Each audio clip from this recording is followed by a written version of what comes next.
বিসমিল্লাহির রহমানির রহিম। আমরা আল্লাহর বরকতময় নামে শুরু করছি।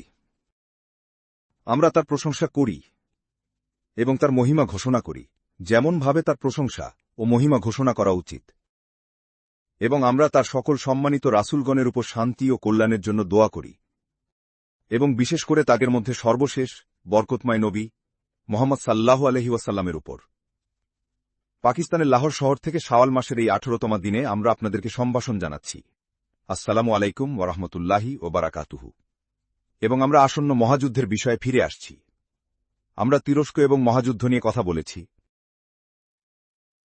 এবং ন্যাটো অর্থাৎ উত্তর আটলান্টিক চুক্তি সংস্থায় তুরস্কের অব্যাহত সদস্য পদের প্রভাব নিয়ে আলোচনা করেছি, কিভাবে এটি আসন্ন মহাযুদ্ধের প্রস্তুতিকে প্রভাবিত করে। আমরা পাকিস্তান এবং মহাযুদ্ধ নিয়ে কথা বলেছি, যা 3টি ভিডিওর একটি সিরিজ ছিল, এবং মহাযুদ্ধের জন্য পাকিস্তানের কি করা উচিত, কিন্তু আমরা বিস্তারিতভাবে বলিনি। আমরা কেবল আপনাদেরকে একটি বিস্তৃত রূপরেখা দিয়েছিলাম, কারণ বিস্তারিত বিষয়গুলো আমরা ব্যক্তিগত রেখেছিলাম। সেই তথ্য আমরা ব্যক্তিগতভাবে আপনাদের সাথে শেয়ার করতে পারি, প্রকাশ্যে নয়। এবং তারপর আমরা রাশিয়া এবং মহাযুদ্ধ নিয়ে আরেকটি বক্তৃতা দিয়েছিলাম। এবং রাশিয়া এবং অন্যান্য জায়গায় আমাদের রুশভাষী শ্রোতারা এত শুনে অবাক হবেন যে কোরআনে কত কিছু রয়েছে যা রাশিয়ার সাথে সম্পর্কিত। রাশিয়ার নাম উল্লেখ নেই, কিন্তু অবশ্যই অর্থোডক্স খ্রিস্টান বিশ্বের সাথে সম্পর্কিত, যার নেতৃত্বে রয়েছে রাশিয়া। এবং সেই ভিডিওটির উদ্দেশ্য ছিল অর্থোডক্স খ্রিস্টান বিশ্বকে সতর্ক করা যে মহাযুদ্ধের প্রস্তুতির এই সময়ে কোরআন আপনাদেরকে কি বলতে চায়। আর এখন আমরা শেষ ভিডিও দিয়ে সমাপ্তি টানছি, যা হল ইরান এবং মহাযুদ্ধ। এবং আমাদের প্রথম পর্যবেক্ষণ হল ইরান খুবই ভাগ্যবান। ও হ্যাঁ, খুবই ভাগ্যবান। আমাদের নবীর একজন সাহাবী ছিলেন যিনি ইরানি ছিলেন, এবং তার নাম ছিল সালমান রাদিয়াল্লাহু তাআলা আনহু। এবং তিনি সালমানে ফার্সি নামে পরিচিত, কারণ তিনি ইরানি জাতির বা ইরানি জনগণের অন্তর্ভুক্ত ছিলেন। এবং নবী আলাইহিস সালাতু ওয়াস সালাম একদিন সালমান সম্পর্কে মন্তব্য করেছিলেন। তিনি তার লোকদের সম্পর্কে বলেছিলেন, তিনি বলেছিলেন, যদি প্রজ্ঞা ওই আকাশের তারার মাঝেও থাকত, তবে তার লোকেরা সেই তারার কাছে পৌঁছে যেত সেই প্রজ্ঞাকে খুঁজে বের করার জন্য। আর তাই এটি একটি বিরাট প্রশংসা, এটি একটি বিরাট প্রশংসা যা নবী মুহাম্মদ আলাইহিস সালাতু ওয়াস সালাম ইরানি জনগণ, ফার্সিভাষী জনগণকে দিয়েছিলেন, তাদের প্রজ্ঞা। এবং এটি আজ ইরানের নেতৃত্বের গুণমান এবং যোগ্যতার মাধ্যমে প্রকাশিত হয়েছে, যা রাহবার বা ইরানের সর্বোচ্চ নেতা আয়াতুল্লাহ সাইয়্যেদ আলী খামেনির ব্যক্তিত্বে দেখা যায়। আজ বিশ্বে দুজন মহান রাজনৈতিক নেতা রয়েছেন, যারা বাকি মানবজাতি থেকে মাথা উঁচু করে দাঁড়িয়ে আছেন। তারা হলেন রাশিয়ার নেতা, সোভিয়েত পরবর্তী রাশিয়ার প্রেসিডেন্ট ভ্লাদিমির পুতিন এবং তার পররাষ্ট্রমন্ত্রী সের্গেই, এবং ইরানের নেতা আয়াতুল্লাহ সাইয়্যেদ আলী খামেনি। তিনি একজন অত্যন্ত প্রজ্ঞাবান ব্যক্তি, একজন পরিণত রাজনৈতিক চিন্তাবিদ, একজন ধর্মীয় চিন্তাবিদ এবং একজন জ্ঞানী মানুষ। আর তাই ইরান একজন বিজ্ঞ নেতার অধীনে মহাযুদ্ধের দিকে এগিয়ে যাচ্ছে। এবং এটি একটি প্লাস পয়েন্ট, এটি এমন কিছু যা থেকে ইরান উপকৃত হবে। এর ফলশ্রুতিতে ইরানের ইতোমধ্যে একটি অত্যন্ত বিচক্ষণ এবং বুদ্ধিদীপ্ত পররাষ্ট্র নীতি রয়েছে। এটি এমন একটি নীতি যার রূপরেখা দিনের আলোর মতো স্পষ্ট। এটি ওয়াশিংটনের নেতৃত্বে থাকা বিশ্বের অত্যাচারীদের বিরুদ্ধে দৃঢ় বিরোধিতায় দাঁড়িয়ে আছে। শুধু আশা করা যায় যে দারুল ইসলামের অন্যান্য অংশগুলোরও ইরানের মতো অন্তর্দৃষ্টি, দূরদৃষ্টি এবং স্পষ্ট দৃষ্টিভঙ্গি থাকত, যাতে তারা পশ্চিমা বিশ্বকে অত্যাচারী এবং ওয়াশিংটনকে সেই অত্যাচারীদের নেতা হিসেবে চিনতে পারত। এবং এটি ছিলেন আধুনিক রাষ্ট্রের প্রতিষ্ঠাতা, ইরানের বিপ্লবের নেতা আয়াতুল্লাহ রুহুল্লাহ খোমেনি, যিনি অতুলনীয় সাহসের সাথে ওয়াশিংটনের দিকে আঙুল তুলে ঘোষণা করেছিলেন, এ হল শয়তানুল কাবীর, অর্থাৎ সবচেয়ে বড় শয়তান। এবং তিনি পুরোপুরি সঠিক ছিলেন। কিন্তু আয়াতুল্লাহ খোমেনির যে সাহস এবং সততা ছিল, তা অন্যদের মধ্যে নেই। আর তাই ইরানের একটি রূপরেখা আছে যা দিনের আলোর মতো স্পষ্ট। ইরান কোনো বেড়ার উপরে বসে নেই। এবং কেবল যে ইরানের এই অত্যাচারের বিরুদ্ধে প্রতিরোধের রূপরেখা আছে তাই নয়, বরং ইরান দীর্ঘদিন ধরে রাশিয়াকে বন্ধু হিসেবে স্বীকৃতি দিয়েছে এবং রাশিয়ার সাথে ক্রমান্বয়ে একটি ঘনিষ্ঠ ও স্থায়ী সম্পর্ক স্থাপন করেছে। আর তাই ইরান এখন মহাযুদ্ধের প্রস্তুতির জন্য একটি ভালো অবস্থানে আছে। আমরা আশা করি পাকিস্তানও মহাযুদ্ধের প্রস্তুতির জন্য একইভাবে ভালো অবস্থানে থাকতে পারত। মহাযুদ্ধ স্পষ্টতই এমন একটি যুদ্ধ হবে যেখানে ন্যাটো এবং তার অনুচরেরা রাশিয়া এবং চীনের বিরুদ্ধে যুদ্ধ চালাবে, কারণ বিশ্ব শাসন করবার ব্যাপারে তাদের যে মোহ, এবং যারা তাদের পথে বাধা হয়ে দাঁড়াবে, যারা পশ্চিমা বিশ্ব শাসনের সামনে হাঁটু গেড়ে বসবে না, তারা তাদের বিরুদ্ধে যুদ্ধ ঘোষণা করবে। আর এই কারণেই তারা রাশিয়া এবং চীনের বিরুদ্ধে যুদ্ধ করার জন্য মরিয়া হয়ে উঠেছে, কারণ চীন একটি গর্বিত সভ্যতা এবং চীন তাদের সামনে হাঁটু গেড়ে বসবে না। কিন্তু স্কুল ছেলেরা তা বুঝতে পারে না, তাই তাদের জন্য আমি কি করতে পারি। এবং রাশিয়া এখন একটি গর্বিত সভ্যতা, রাশিয়া অর্থোডক্স খ্রিস্টান, রাশিয়ার কমিউনিস্ট বা সোভিয়েত নয়। রাশিয়া এখন তার অর্থোডক্স খ্রিস্টান হৃদয় ফিরে আসছে, তার আধ্যাত্মিক হৃদয় ফিরে আসছে। এবং রাশিয়া সেই আধ্যাত্মিক হৃদয়, সেই খ্রিস্টান হৃদয় এমন যে এটি কখনোই পশ্চিমা বিশ্বে সেই ভণ্ড খ্রিস্টান ধর্মের সামনে হাঁটু গেড়ে বসবে না। সুতরাং ইরানকে তার প্রজ্ঞার জন্য প্রশংসা করতেই হবে, যে প্রজ্ঞার বলে তারা রাশিয়ার সাথে একটি কৌশলগত বন্ধুত্ব ও জোট তৈরি করেছে। সাম্প্রতিক যুদ্ধে ইরান আরও বড় ধরনের সততা প্রদর্শন করেছে। যে যুদ্ধটি সাজানো হয়েছিল শয়তানি শক্তির দ্বারা, যারা আজারবাইজানকে অস্ত্র দিয়েছিল, জনগণকে নয়, আজারবাইজানের সরকারকে। শয়তানি শক্তি, হ্যাঁ, বড় হাতের এস দিয়ে শয়তানি শক্তি, যারা বহু বছর ধরে আজারবাইজানের সরকারকে অস্ত্র দিয়েছে। আমি জনগণের বিরুদ্ধে খারাপ কিছু বলছি না, আমি আজারবাইজানের জনগণকে ভালোবাসি, কিন্তু তাদের সরকার একটি ভিন্ন বিষয়। আর এই শয়তানি শক্তিগুলোর নেতৃত্বে ছিল, আপনারা জানেন কে? ইসরায়েল। হ্যাঁ, ইসরায়েল। তারা আজারবাইজানকে অস্ত্র দিয়েছে, আধুনিক যুগে যুদ্ধ করার জন্য তাদের যে ড্রোন প্রয়োজন তা সরবরাহ করেছে। এবং যখন আজারবাইজান আর্মেনিয়ার উপর যুদ্ধ শুরু করে এবং তারপর মিথ্যা বলে, জঘন্যভাবে তারা মিথ্যা বলেছিল এবং বলেছিল, না, আমরা যুদ্ধ শুরু করিনি, তারা যুদ্ধ শুরু করেছে। ইরান কি করেছিল? যদিও আজারবাইজানের জনগণ শিয়া এবং ইরানও শিয়া, তবু সেই যুদ্ধে আর্মেনিয়ার পাশে দাঁড়ানোর মতো সততা ইরানের ছিল। সুতরাং বারবার আপনারা ইরানের পক্ষ থেকে সঠিক পররাষ্ট্রনীতি দেখতে পাচ্ছেন, ধারাবাহিকভাবে সঠিক। আর তাই ইরান অর্থোডক্স খ্রিস্টান বিশ্বের ভালোবাসা ও স্নেহ অর্জন করেছে। আমার মনে আছে আমার পাশের প্রতিবেশী ভেনেজুয়েলার কথা, আর হুগো শেভেজ ভেনেজুয়েলার অনেক কম সাহস নিয়েও ইয়াঙ্কি অত্যাচারের বিরুদ্ধে রুখে দাঁড়িয়েছিলেন, এবং এর জন্য তাকে মূল্য দিতে হয়েছিল, যেমনটা তানজানিয়ার রাষ্ট্রপতিকে মূল্য দিতে হয়েছিল। এবং যখন তিনি মারা গেলেন, হুগো শেভেজ মারা গেলেন, তখন ইসলামী বিশ্ব থেকে একমাত্র নেতা যিনি সেই অন্ত্যেষ্টিক্রিয়া অনুষ্ঠানে উপস্থিত ছিলেন, তিনি হলেন ইরানের রাষ্ট্রপতি মাহমুদ আহমদিনেজাদ। হুগো শেভেজ একজন দৈত্য, একজন বীর পুরুষ, যিনি অত্যাচারের বিরুদ্ধে রুখে দাঁড়িয়েছিলেন। আর যখন গাজা ধ্বংস করা হচ্ছিল, তখন হুগো শেভেজই ইসরায়েলি রাষ্ট্রদূতকে বহিষ্কার করেছিলেন। যখন হুগো শেভেজ মারা গেলেন, তখন শুধুমাত্র ইরানই তাদের রাষ্ট্রপতি মাহমুদ আহমদিনেজাদকে হুগো শেভেজের অন্ত্যেষ্টিক্রিয়া অনুষ্ঠানে যোগ দিতে পাঠিয়েছিল। ইরান ছাড়া আর কেউ হুগো শেভেজের জন্য চিন্তা করেনি। আর যখন মাহমুদ আহমদিনেজাদ অন্ত্যেষ্টিক্রিয়া অনুষ্ঠানে গেলেন, তখন সেই বৃদ্ধা মহিলা হুগো শেভেজের মা তার কাছে এলেন। তিনি কাঁদছিলেন এবং তার দিকে হাত বাড়িয়ে দিয়েছিলেন। আর অনুমান করুন তিনি কি করেছিলেন। অনুমান করুন মাহমুদ আহমদিনেজাদ কি করেছিলেন। তিনি যদি এই ভিডিওটি শোনেন, আমার মনে হয় তিনি শুনে খুব ভালো লাগবে। মাহমুদ আহমদিনেজাদ সেই বৃদ্ধা মহিলার কাঁধে হাত রেখেছিলেন এবং জনসমক্ষে তাকে জড়িয়ে ধরেছিলেন। এটাই ইরানি নেতৃত্বের প্রজ্ঞা। যখন আপনার সৈয়দ আলী খামেনাইর মতো মানুষ থাকে এবং আপনার মাহমুদ আহমদিনেজাদের মতো মানুষ থাকে, তখন একটি দেশের মহান নেতা থাকে। আর তাই ইরান অত্যন্ত প্রজ্ঞার সাথে মহাযুদ্ধের জন্য প্রস্তুতি নিচ্ছে। তার পররাষ্ট্রনীতিতে ধারাবাহিকভাবে আর্মেনিয়াকে সমর্থন করছে, এমন এক আজারবাইজানকে যারা শিয়া কিন্তু যারা আগ্রাসনকারী। আর তাই এখন আমরা দেখব ইরান কিভাবে মহাযুদ্ধের জন্য প্রস্তুতি নিচ্ছে। ইরানের একদিকে প্রতিবেশী হিসেবে আছে আফগানিস্তান ও পাকিস্তান, অন্যদিকে প্রতিবেশী হিসেবে আছে তুরস্ক। আর তুরস্ক ন্যাটোর একটি সদস্য রাষ্ট্র। সুতরাং আমরা ইরানি নেতৃত্বের কাছে একটি সতর্কবার্তা পাঠাই, যদি প্রয়োজন হয়, কারণ তারা কূটনীতিক হিসেবে ইতিমধ্যেই এত দক্ষ এবং এত জ্ঞানী যে প্রজ্ঞার কথা নবী মোহাম্মদ সাল্লাল্লাহু আলাইহি ওয়াসাল্লাম বলেছেন, তাদের আমার উপদেশেরও প্রয়োজন নেই। কিন্তু পাকিস্তান এবং ইরান উভয়ই তুরস্কের ন্যাটোতে অব্যাহত সদস্য পদের পরিণামে বিপদের মধ্যে রয়েছে। কারণ ন্যাটো রাশিয়ার উপর যুদ্ধ চাপিয়ে দিতে যাচ্ছে, এবং সেই যুদ্ধে রাশিয়া বিজয়ী হবে, কারণ আল্লাহ রুমকে প্রতিশ্রুতি দিয়েছেন বিনাসরিল্লাহি ইয়ানসুরু মাইয়াশা, যে আল্লাহ রুমকে সাহায্য করবেন। আর রুম হল কনস্টান্টিনোপল। কোরআনের সূরা আর রুম হল কনস্টান্টিনোপল। হ্যাঁ, অবশ্যই রুম দুই ভাগে বিভক্ত হয়েছিল এবং একটি অংশ পশ্চিমে চলে গিয়েছিল, আর সেটি হল আপনাদের সান্টা ক্লজ খ্রিস্ট ধর্ম। কিন্তু সেটা আর রুম নয়। যে অংশটি কনস্টান্টিনোপলে থেকে গিয়েছিল সেটাই রুম। পশ্চিমের অংশটিকে আল্লাহ অভিশাপ দিয়েছিলেন। তিনি বলেছিলেন, কুনু কিরাদাতান খাসিইন, তোমরা নিকৃষ্ট বানর হয়ে যাও। কিন্তু এই অংশটি এখনো রুম হিসেবেই রয়ে গেছে। আর যখন অটোমানদের দ্বারা কনস্টান্টিনোপল দখল হয়ে যায়, তখন রুমের নেতৃত্ব মস্কোতে চলে যায়। আর তাই আজকের রাশিয়া হল কোরআনের রুম।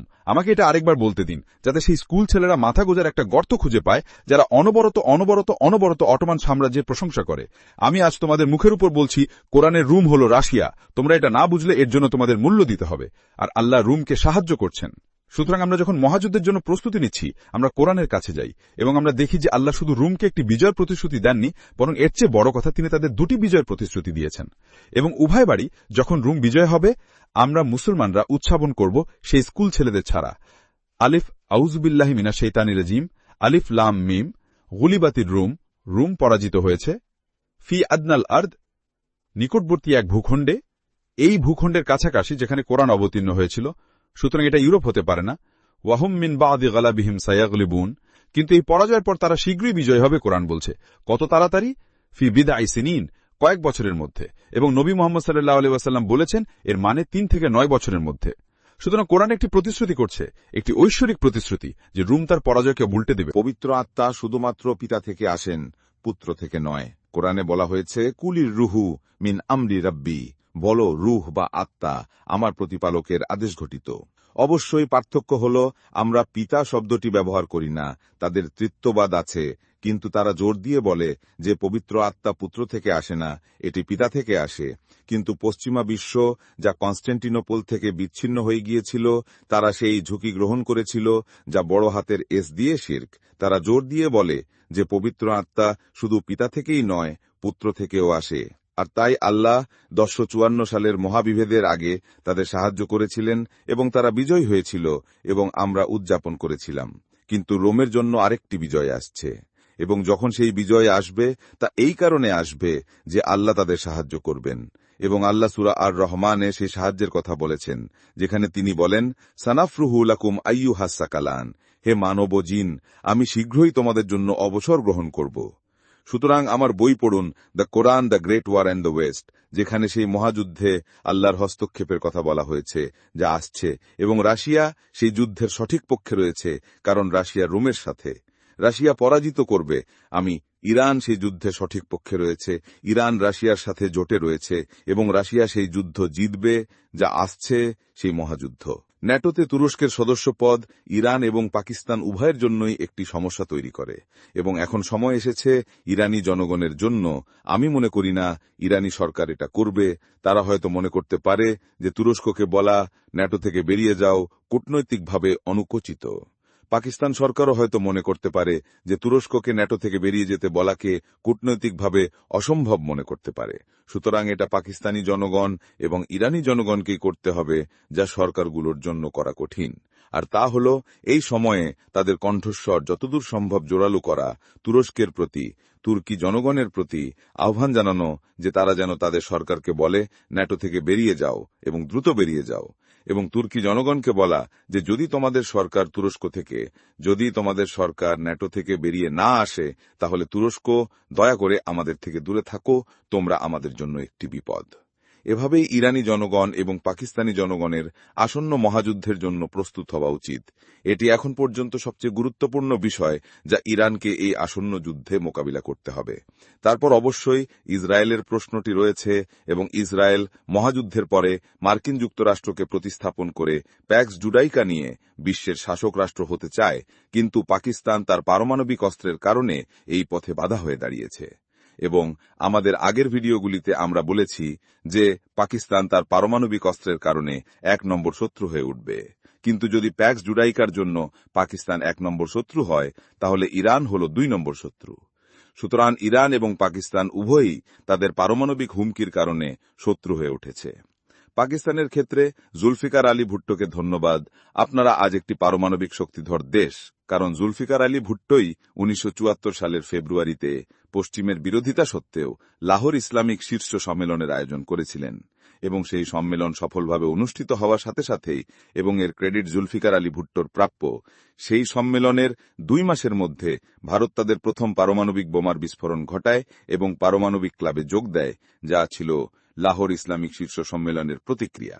এবং তারপর জুলফিকার আলী ভুট্টো উত্তর দিয়েছিলেন এবং বলেছিলেন, এমনকি আমাদের ঘাস খেয়েও থাকতে হোক, পাকিস্তানকে অবশ্যই একটি পারমাণবিক শক্তিধর দেশ হতে হবে, অন্যকে হুমকি দেওয়ার জন্য নয়, বরং তোমাদের পারমাণবিক অস্ত্র একটি প্রতিরোধকের হিসেবে কাজ করবে। এবং এভাবেই পাকিস্তান পারমাণবিক ক্লাবে যোগ দেয়। ইরান কি করেছিল? ইরান বিপ্লবেরও আগে পারমাণবিক অস্ত্র বিস্তার রোধ চুক্তির সদস্য রাষ্ট্র হওয়ার পথ বেছে নিয়েছিল। সুতরাং যখন বিপ্লব সংঘটিত হল, বিপ্লব ইতিমধ্যে একটি কঠিন পরিস্থিতির মধ্যে ছিল। কি করণীয়? বিপ্লব, ইরানের বিপ্লবী নেতারা এমন বুদ্ধিমত্তার সাথে প্রতিক্রিয়া জানিয়েছিলেন যা আমি বুঝতে পারিনি, কিন্তু এখন আমি বুঝতে পারি। যা আমি আগে বুঝতে পারিনি, এখন আমি ইরানের পারমাণবিক নীতির পেছনের প্রজ্ঞা বুঝতে পারি। তা হল, ইরান ইতিমধ্যে সবকিছু তৈরি করে ফেলেছে, এবং ইরান হয়তো কয়েক দিনের মধ্যেই একটি পারমাণবিক শক্তিধর দেশ হতে পারে, এর চেয়ে বেশি সময় লাগবে না। কিন্তু ইরান জোর দিয়ে বলে, আমরা পারমাণবিক শক্তি হতে চাই না, আমরা পারমাণবিক অস্ত্র অর্জন করতে চাই না। কিন্তু যদি তোমরা আমাদের আক্রমণ করো, ও হ্যাঁ, যখনই আমাদের উপর আক্রমণ করা হবে, পারমাণবিক অস্ত্র বিস্তার রোধ চুক্তিটি জানলা দিয়ে ছুড়ে ফেলা হবে এবং কয়েকদিনের মধ্যে ইরান একটি পারমাণবিক অস্ত্রধর রাষ্ট্রে পরিণত হবে। এটি চমৎকার, এবং আজ আমি ইরানকে তার পারমাণবিক নীতির জন্য অভিনন্দন জানাই। পাকিস্তানের সেটার প্রয়োজন ছিল না। জুলফিকার আলী ভুট্টো ভারতের পারমাণবিক বিস্ফোরণ এবং পারমাণবিক ক্লাবে যোগদানের প্রতিক্রিয়ায় স্পষ্টভাবে বলেছিলেন, কিন্তু ইরানের আরও কিছু পরিশীলিত কৌশলের প্রয়োজন ছিল, এবং এই কারণে যখনই ইরানের উপর আক্রমণ চালানো হবে তার তাৎক্ষণিক পারমাণবিক নীতি। আর তা হল, ইরান ইতিমধ্যেই সবকিছু তৈরি করে ফেলেছে এবং ইরান হয়তো কয়েকদিনের মধ্যেই একটি পারমাণবিক শক্তিতে পরিণত হতে পারে। এর চেয়ে বেশি সময় লাগবে না। কিন্তু ইরান জোর দিয়ে বলে, আমরা পারমাণবিক শক্তি হতে চাই না, আমরা পারমাণবিক অস্ত্র অর্জন করতে চাই না, কিন্তু যদি তোমরা আমাদের আক্রমণ করো, ও হ্যাঁ, আমাদের আক্রমণ করার সাথে সাথেই পারমাণবিক অস্ত্র বিস্তার রোধ চুক্তিটি জানালা দিয়ে ছুড়ে ফেলা হবে এবং কয়েকদিনের মধ্যেই ইরান একটি পারমাণবিক অস্ত্রধারী রাষ্ট্রে পরিণত হবে। এটা চমৎকার, এবং আজ আমাকে ইরানের পারমাণবিক নীতির জন্য তাদের অভিনন্দন জানাতে হচ্ছে। পাকিস্তানের এর প্রয়োজন ছিল না। জুলফিকার আলী ভুট্টো পরিষ্কারভাবে ভারতের পারমাণবিক বিস্ফোরণ এবং নিউক্লিয়ার ক্লাবে যোগদানের প্রতিক্রিয়ায় কথা বলেছিলেন, কিন্তু ইরানের আরও পরিশীলিত কিছুর প্রয়োজন ছিল, এবং এ কারণেই ইরানের উপর আক্রমণ শুরু হওয়ার সাথে সাথেই তার তাৎক্ষণিক ফল হবে ইরান একটি পারমাণবিক অস্ত্রধারী রাষ্ট্রে পরিণত হবে এবং নিউক্লিয়ার ক্লাবে যোগ দেবে। অতএব প্রশ্ন ওঠে, ইসরায়েল কি ইরানকে আক্রমণ করবে? আমি আগের ভিডিওগুলোতে বলেছি, আমি প্রায় পুরোপুরি নিশ্চিত যে যুদ্ধ শুরু হওয়ার সাথে সাথেই পাকিস্তান ১ নম্বর শত্রু হবে এবং তারা পাকিস্তানকে আক্রমণ করবে, এবং বর্তমান প্রস্তুতি অনুযায়ী পাকিস্তান মোটেও প্রস্তুত নয়। পাকিস্তান যে সফল হতে পারবে এর কোনো আশাই নেই। এরকম একটি আক্রমণের প্রতিক্রিয়ায় পাকিস্তানকে পারমাণবিক অস্ত্রমুক্ত করার কোনো আশা নেই, কিন্তু পাকিস্তানের নিজেকে শুধরে নেওয়ার সময় আছে, এবং আমরা ৩টি উদ্যোগের কথা বলেছি। ১ নম্বর ভারতের সাথে সম্পর্কিত, ২ নম্বর রাশিয়ার সাথে সম্পর্কিত এবং ৩ নম্বর আল্লাহর সাথে সম্পর্কিত, এবং আমরা সেগুলোর বিস্তারিত ব্যাখ্যা করিনি।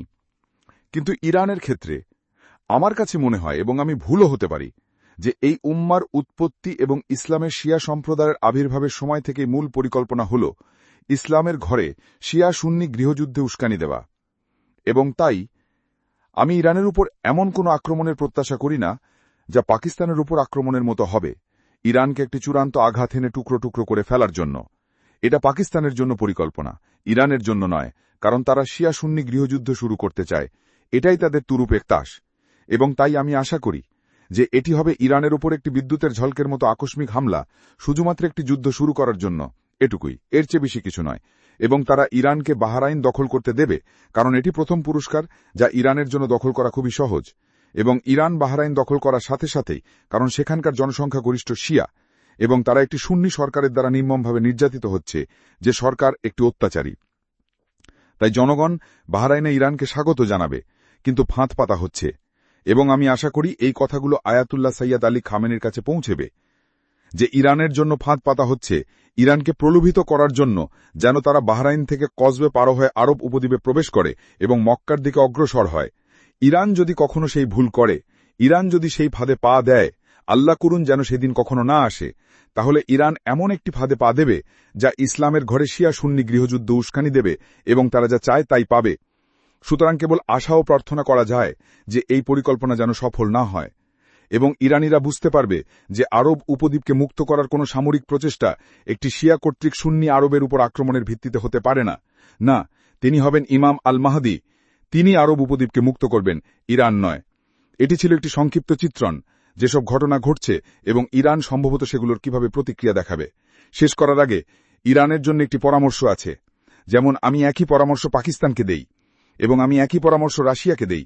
তোমাদের প্রাথমিক পরিচয় হল তোমাদের বিশ্বাস, তোমাদের জাতীয়তা নয়।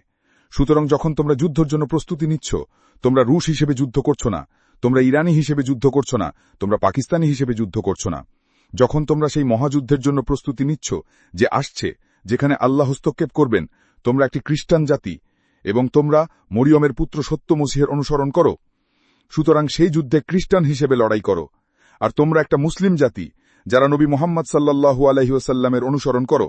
সুতরাং সেই যুদ্ধের যুদ্ধ করো পাকিস্তানি এবং ইরানি হিসেবে নয়। ওসব ভুলে যাও। তোমাদের প্রাথমিক পরিচয় হল মুসলিম, এবং এটাই কুরআনে আছে, যা দিয়ে আমরা শেষ করব। কুরআনে ব্যবহৃত এই শব্দগুলো শুনুন।